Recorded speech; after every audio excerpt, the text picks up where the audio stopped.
Hey everyone, how's it going? So in this video, I'm going to show you how to extract audio in a Capcut PC. Make sure you watch the video till the end because I'm going to show you how to export the audio as well. So I have already imported the video. Now let's add this video to the timeline and we are going to extract audio from this video. I have already selected the video. Now right-click on the mouse and click on Extract the Audio. As you can see, audio has been extracted. Now delete the video by doing backspace and let me play the audio for you.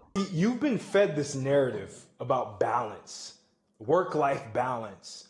Now click on Export. Untick this video section and tick the audio. Now click on Export. You can see the format and click Export. Now if you want to see the exported file, just click on Show in Folder and it will directly get you there. Let me play the audio. You've been fed this narrative about balance, work-life balance, balance in your life, being zen. That's how you can extract audio in Capcut PC. Let me know in the comments if you have any questions. Thanks for watching the video and make sure you subscribe to the channel.